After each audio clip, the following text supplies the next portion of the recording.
on était en train d'aller vers une situation qui était compliquée pour Israël. Parce que quelqu'un a dit, oui, c'est ça, quelqu'un a dit que voilà, ils ont peut-être... Je pense que cette attaque d'Israël sur l'Iran est en réalité une attaque contre les BRICS. Bon, moi je pense que on a plusieurs choses qui se regroupent ou qui se rassemblent ou alors qui trouvent leur concomitance en même temps. Nous savons que Netanyahou, la plupart du temps, pour consolider son pouvoir, il a besoin de provoquer une nouvelle crise.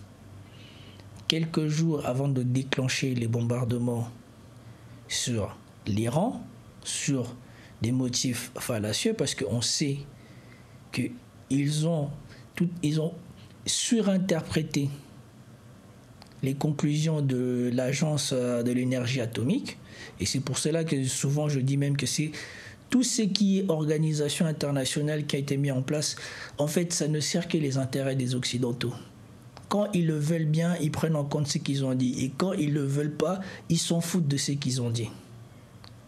Et donc, ils ont dit que l'EIEA disait que soi-disant l'Iran était sur le point d'avoir la bombe atomique. Non, et ce qu'ils ont dit, c'est qu'ils ne savaient pas où ils en étaient, puisqu'ils ne pouvaient plus vérifier, puisque l'Iran était sorti des accords. Et je crois que l'Iran demandait aussi que pour recommencer à négocier, il fallait un cessez-le-feu. Non, ça c'est après que Israël les ait bombardés. Ou alors un cessez-le-feu pour Gaza.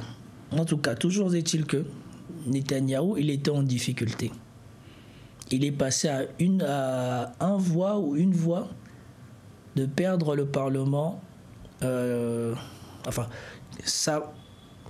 Son gouvernement est passé à une voix de tomber sous une vote de censure. Et donc, pour éviter que cela n'arrive, il a provoqué les frappes sur l'Iran pour à nouveau consolider la société derrière lui, pour que lui, comme dit le rabbin là comment il s'appelle, le rabbin que je vous montre ici là, je ne sais pas si je l'ai encore.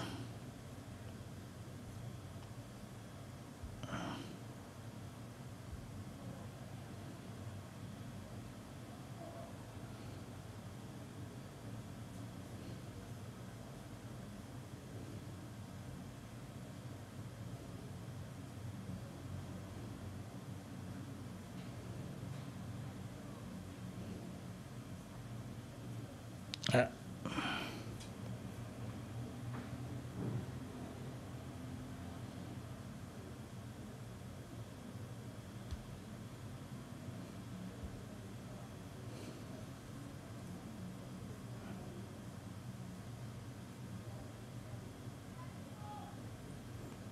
Ok, il n'est pas ici.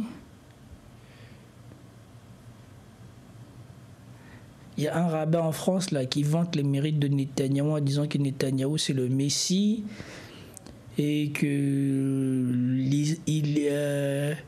Israël va contrôler le Moyen-Orient et patati et patata.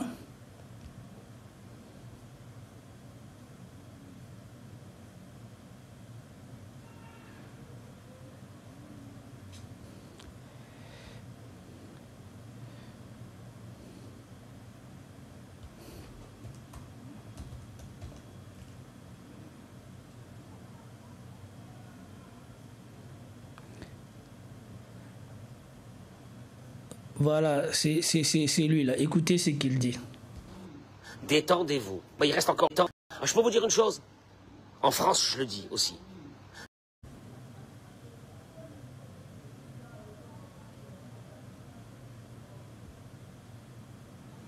Voilà, c'est lui. Détendez-vous. Bah, il reste encore le Qatar, on va le terminer. Vous inquiétez pas aussi. L'Iran, à l'heure actuelle, je vous parle, n'existe plus. L'Iran n'existe plus. Ils avaient mis le Hezbollah, le Hamas, tout le machin, etc. Tous ces blédards-là, Va se lever un homme, Netanyahou, porté par Hachem, pour Allah, qui est un chef d'État. Macron, ce Hamor. Il n'a pas voulu que... Voilà. Et donc, Netanyahou, il s'appuie sur les rabbins, puisque comme il y a des rabbins dans ce pays-là là, qui sont dingues et qui croient à la prophétie messianique. Et donc, comme Netanyahou, il est celui qui permet à leur croyance ou à leur divagation, aux trucs qu'ils ont sur la tête de se matérialiser.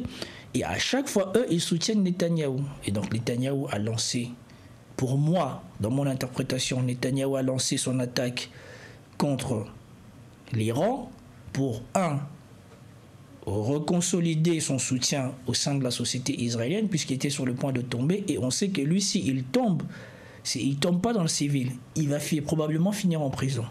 Et donc, il a reconsolidé la société civile. Et comme on a toujours fait grandir les Israéliens avec l'idée que l'Iran, c'était le grand méchant qui voulait leur raser de la carte, et bien, la société israélienne, ils étaient contents que Netanyahou attaque. L'Iran attaque le nucléaire iranien, patati patata. Ok. Sauf que ça, comme a dit la personne qui avait dit avant, ça a obligé les Américains à se positionner et ça a obligé aussi les Européens à se positionner. Nous avons vu que, en plus du fait que Netanyahou il a reconsolidé sa base ou son soutien dans la société israélienne, il a évité les futures négociations que Trump voulait faire avec les Iraniens, puisque les Iraniens ils ont dit qu'ils ne revenaient plus à la table de négociation. 2, il a évité la reconnaissance de l'État palestinien qui était prévue par Macron.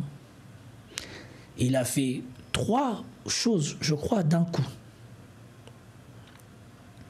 Ce qui est le plus difficile à décrypter, c'est les raisons pour lesquelles Trump, qui est passé de « je maintiens les négociations possibles » où on avait déjà un calendrier de négociation avec les Iraniens, à aujourd'hui, je bombarde les Iraniens pour les appeler à revenir à la table de négociation. C'est ça le plus mystérieux. Mais pour le reste, on comprend bien. Nous savons que l'Occident, l'Europe, c'est de toute manière, c'est devenu des suiveurs. Ce que l'Amérique dit pour l'Iran, pour l'Ukraine, c'est ce qu'ils vont suivre.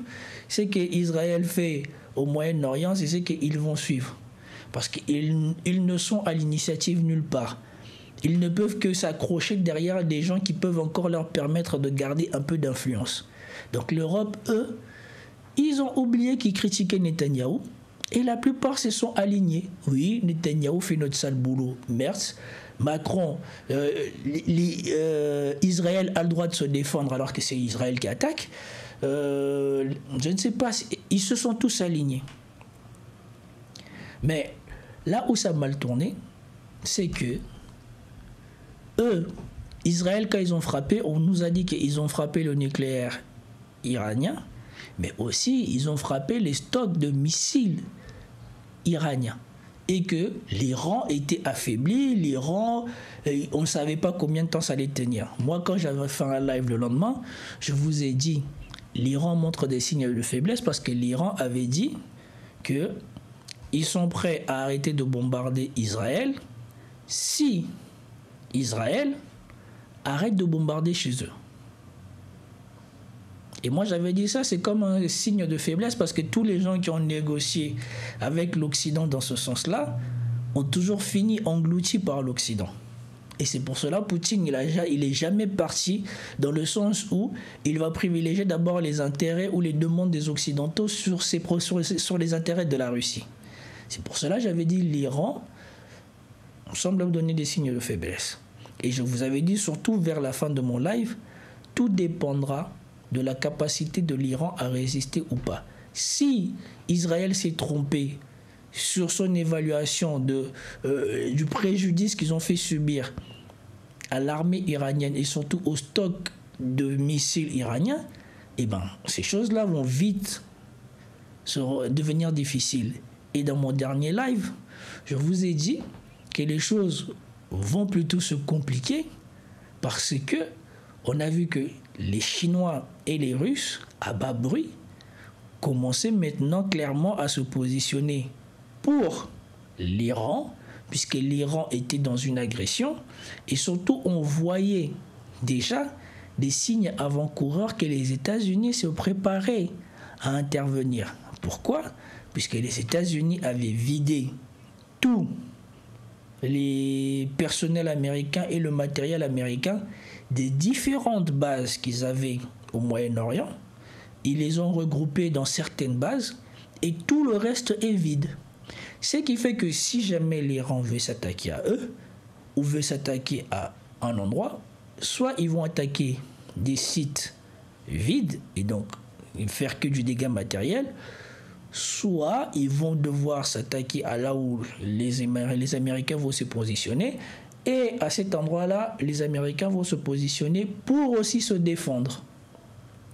Et on avait vu que les Chinois commençaient à ramener du matériel pour permettre à l'Iran de reconstituer sa protection aérienne, comme ils en ont donné aux Pakistanais qui ont fait tomber les Mirages, et aussi les Russes commençaient à donner.